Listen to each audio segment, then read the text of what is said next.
11 числа января 2017 года я оставила машину для того, чтобы помыть на мойке «Аквалюкс», которая находится на пересечении Фрунзе, Молодая гвардия. Оставила помыть, так как хотела помыть и салон, я оставила ключи. То есть на мойке попросили, чтобы будут перегонять другой бокс, оставили ключи. Оставив ключи, отошла. Когда вернулась за своей машиной, машина уже отсутствовала. Там буквально в 2 светофорах ее разбило. То есть эта история уже довольно-таки описана хорошо в интернете на данный момент. Я уже обращалась в СМИ за поддержкой, чтобы повлиять на хозяев этой автомойки, так как они никак не реагируют. Никакой реакции не произошло. По словам бухгалтера этой автомойки, хозяин этой автомойки, депутат Бишкекского городского кенеша Курганбай Джусубек. Также параллельно, естественно, у меня ведется следствие в Ленинском РОВД. По непонятным мне причинам тоже следователь как-то тормозит следственные все действия. Как позже выяснилось, жена этого прокурора, с которой у меня и состоялся личный разговор, которая представилась владельцем тоже этой автомойки, она является сотрудником, помощником прокурора Ленинского района Татыгуль Алашева. Кушни Вероника аттуу жаран келип кайрылды. Ал өзүнүн унаасын, автоунаасын, Honda үлгүсүндөгү унаасын Аквалюкс аттуу унаа жуучу жайга барып тапшырган экен, машинасын жуудуруу максатында.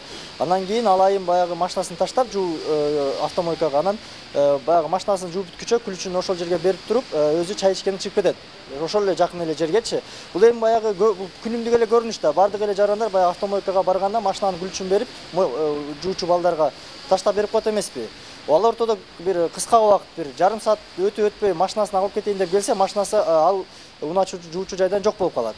Аны ошол учурдагы ошол жууган бала айдап чыгып кеткен экен. А бирок бул жерде мындай болуп атат да, баягы мыйзам чегинде алып караганда, бул айым унааны ал балага эмес, ошол ишканага, ошол авто жуучу жайга таштап атат да. Ал эми болсо ал унаа жуучу жайдын администрациясы өзүнүн жооп мыйзам алдында жоопкерден баш тартып качып атышыптыр да. Деге балага шылташыпчы. Ал баланы башында булар баягы администратор деп тааныштырган экен. Кийин ал баланы администратор эмес, бизде жөн эле иштеген бала деп айтышып чыгышты да. Эми мындай карап көрсөң, ал баланын керек болсо документтери да жок экен. Бул эми эмгек кодексинде бузгандык болуп атпайбы? Себеби ар бир адамды жумушка алып атканда документтердин негизинде, паспорттун негизинде алат эмеспи? Булар болсо баягы жоопкерчиликтен качып, азыр бүттүгүн ошол балага шылтап атыптыр. Негизи мыйзам боюнча бул ишкана жоопкерчиликти мойнуна алыш керек. Себеби бул унааны ошол ишканага таштап атат. Ал ишкананы болсо дагы азыр иликтөөнүн негизинде баягы чыгып атат. Бишкек шаардык кеңешинин депутаты Коргомай уулу Жусупбек деген жаранга таандык деп атат.